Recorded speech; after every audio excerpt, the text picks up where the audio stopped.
Assalamualaikum laskar bres dimanapun anda berada. Jumpa lagi dengan saya Dr. Wadisa di channel YouTube Sahabat Satu TV yang akan berbagi tips dan informasi seputar hewan ternak.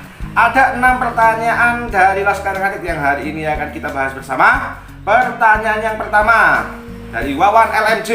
Salam ngarit bres dok, mau nanya apa baik mineral dikasih terus menerus pada sapi di segala umur. Siap. Pertanyaan yang kedua, Zoracell, pedet umur 7 bulan diberi ultra mineral bagus atau tidak Pak Dokter? Siap. Rasidatul Marwah, pertanyaan yang ketiga, penanganan pusar yang sudah terlanjur dipotong tanpa diikat dulu terjadi perdarahan gimana ya? Oke. Dimas Sogi, pertanyaan yang keempat, Pak Dokter mau tanya sapi saya bunting 9 bulan tapi kalau tidur kemaluannya kayak mau mengeluarkan kentos atau balon ya. Mohon solusinya. Siap. Apakah kalau melahirkan aman? Siap. Pertanyaan yang kelima, Fernando. Salam ngarit bres Pak Dokter. Sapi saya sudah bunting 8 bulan lebih, tapi kok setiap saya nimpal itu pasti ada lendir bening di alat kelaminnya. Itu kenapa ya dok? Siap. Lalu pertanyaan yang ke-6, Kava Ashifani bertanya, dok saya Ahmad Banyuwangi, mohon jawabannya Pak Dokter. Jarak pemberian obat cacing berikutnya berapa hari lagi? Siap. Laskar ngarit bres dimanapun anda berada, selamat menunaikan ibadah puasa. Kita jawab dan kita bahas satu persatu.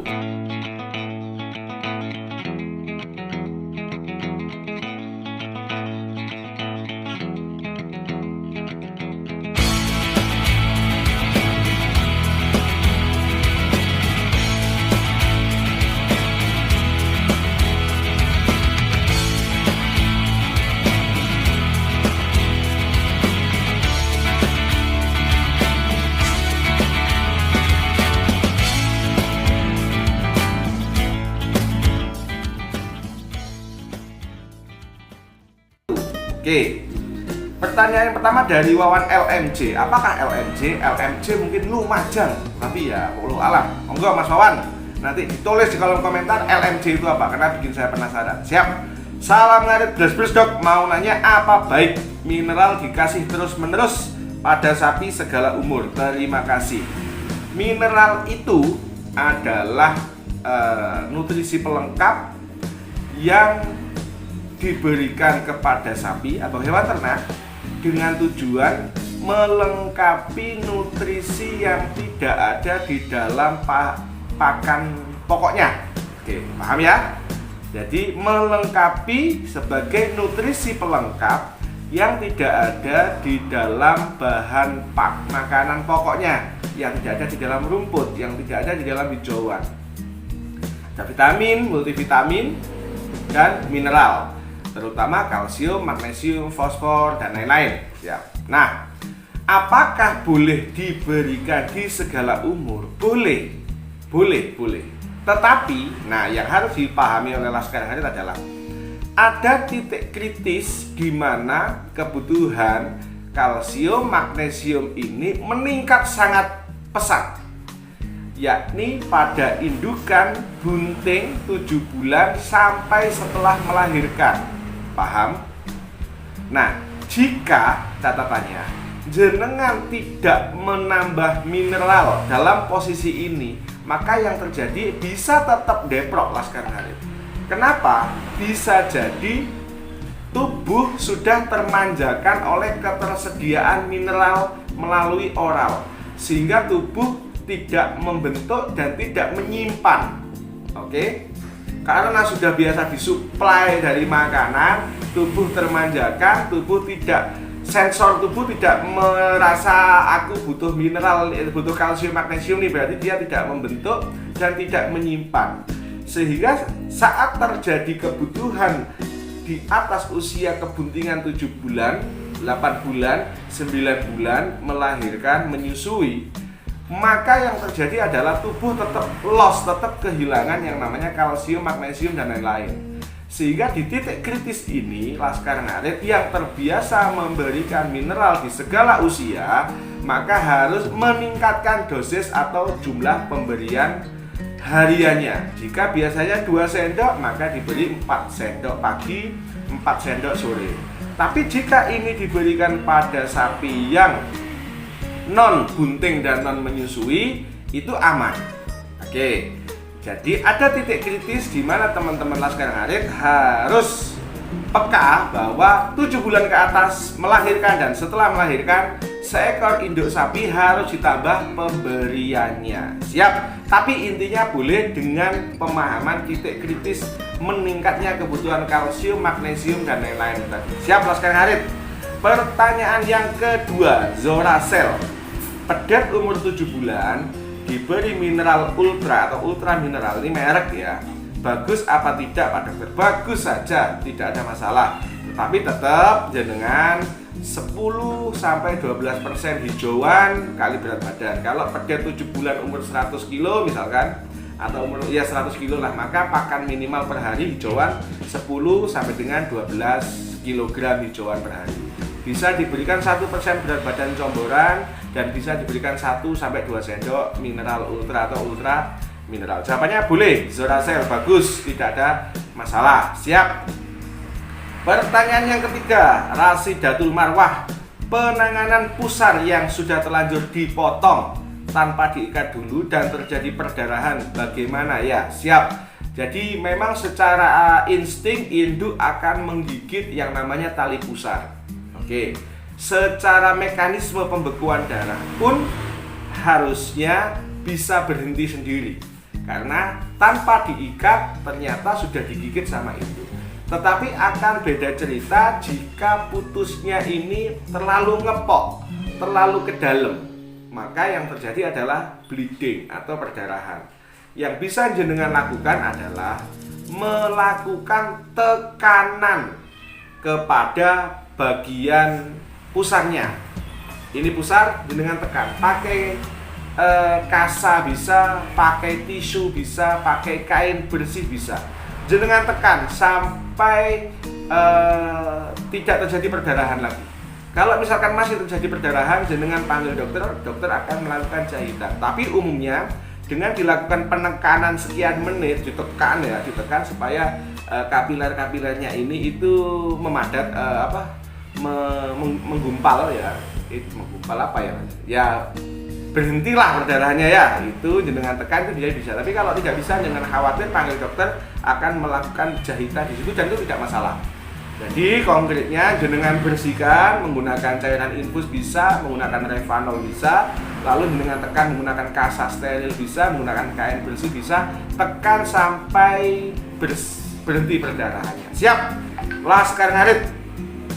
Pertanyaan yang keempat dari Dimas Sogi. Pak Dokter mau tanya, sapi saya bunting 9 bulan. Ini tentang broyong atau prolapsus ya, vagina. Tapi kalau tidur di kemaluannya kayak mau mengeluarkan kentos atau balon. Solusinya gimana Pak Dokter? Kalau melahirkan apakah aman? Dah gitu aja. Oke, siap. Prolapsus vagina itu terjadi pada sapi yang menjelang melahirkan. Prolapsus uteri atau broyong uteri atau rahimnya ikut keluar itu terjadi pada induk betina yang setelah melahirkan. Lalu apa yang harus dilakukan peternak ketika menjelang melahirkan sapinya mengalami prolapsus vagina? Nah, ini banyak pertanyaan. Yang pertama adalah melakukan porsi makanan terbagi. Jika setiap hari jenengan memberikan makanan 2 kali, pagi dan malam misalkan, maka jenengan bisa memberikan 5 kali, pagi, siang, sore, malam, subuh. Jadi dalam satu hari seekor sapi tetap mendapatkan porsi hariannya, tetapi diberikan secara bertahap sehingga tidak terjadi pengumpulan makanan ingesta yang mendadak di dalam lambung. Tujuannya supaya tidak terjadi tekanan ke arah belakang dari masuknya makanan tadi. Siap. Yang kedua, pemberian porsi minum terbagi. Jika jenengan biasanya memberikan minum ad libitum atau tersedia full 24 jam, maka jenengan harus menjatah sama-sama 40 liter dalam 24 jam. Jenengan jatah menjadi 5 kali pemberian. Oke. Yang ketiga, kandang dibuat nungging ke depan supaya tekanannya tidak ke arah belakang tapi tekanannya ke arah depan. Oke. Yang keempat, jenengan bisa sering-sering melepaskan sapi ini di yang permukaan tidak licin. Sampai di sini bisa dipahami? Siap. Yang kelima, jenengan bisa sering-sering memantau dan nanti pada saat melahirkan harus ditungguin. Antisipasi apa? Antisipasi begitu keluar anak, uterusnya ikut keluar. Maka jenengan simpen nomornya dokter hewan yang ada di sana, kontak dokter, laporan dulu. Nah, begitu nanti lahir aman, minta kunjungan, tetap disuntik induknya. Begitu ada gejala prolaps uteri, minta langsung ditangani. Jangan ditunda, karena menunda sama dengan merusak rahim dan merusak prospek dari si sapi betinanya jenengan ini. Siap? Oke, pertanyaan yang kelima, Fernando. Salam ngarit bras-bras Pak Dokter. Sapi saya sudah bunting 8 bulan lebih, tapi kok setiap saya nimpal itu pasti ada lendir bening di alat kelaminnya. Kenapa ya dok? Maaf dok, baru pulang jadi masih kurang paham tentang sapi. Oke, siap Laskar Ngarit. Mas Fernando, ada kurang lebih 3 lendir sapi yang harus jenengan kenali, terutama sapi betina yang keluar dari vulva dan vagina. Lendir bening dan rutin keluar setiap 21 hari sekali itu adalah lendir birahi karena aktivitas hormon estrogen. Lalu ada lendir putih, keruh, bau ataupun tidak bau, keluarnya tidak jelas. Ini adalah lendir kotoran, lendir infeksi, terjadi pada sapi yang mengalami peradangan dan infeksi pada dinding rahim. Oke, lendir yang ketiga adalah cervical plaque. Cervical plaque adalah lendir yang dikeluarkan oleh rahim, oleh mekanisme pertahanan rahim yang sering keluar pada saat sapi bunting. Oke, nah cervical plaque ini semakin lama semakin banyak, semakin tua kebuntingannya semakin banyak, terutama menjelang kelahiran. Kalau sapinya jenengan sudah umur 8 bulan makin sering keluar lendir dan memang sapinya jenengan bunting, itu adalah cervical plaque atau cairan lendir yang memang keluar untuk melindungi kandungan supaya tidak terjadi infeksi di dalam. Oke, siap. Pantau dan tetap kontak sama dokter. Bagaimana perkembangannya jenengan kasih kabar. Atur nuwun. Pertanyaan yang keenam, pertanyaan terakhir, Kafa Ashifani. Dok, saya Ahmad Banyuwangi, mohon jawabannya. Jarak pemberian obat cacing berikutnya berapa hari lagi dok? Siap. Kita harus bisa membedakan pengobatan, pengendalian, dan pencegahan. Oke. Pengobatan tergantung kasusnya, separah apa. Pengendalian diberikan secara 3 bulan sekali yang sebelumnya dilakukan pengobatan. Pengendalian pun pencegahan juga sama, bisa dilakukan setiap 3 bulan. Konkretnya berapa harikah diulang? Kalau saya biasanya menyarankan, tapi sebenarnya tergantung kasus. Tapi kalau saya menyarankan, misalkan tidak posisi bunting, sekarang diberi, 2 minggu lagi diberi, selanjutnya diulang setiap 3 bulan sekali lah sekarang hari. Oke, Mas Kafa Ashifani, semoga jawabannya bermanfaat. Laskar Ngarit beres-beres dimanapun Anda berada. Selamat berbuka puasa, karena video ini saya rilis di saat jam berbuka puasa. Jangan lupa terawih, dan setelah terawih silakan nonton lagi video ini. Matur nuwun Laskar Ngarit beres-beres dimanapun Anda berada. Please like, subscribe, komen, dan tetap dukung channel Sahabat Salad TV agar bisa mencapai silver play button dan terus tumbuh. Sekian, wassalamualaikum warahmatullahi wabarakatuh. Laskar Ngarit beres-beres, semangat.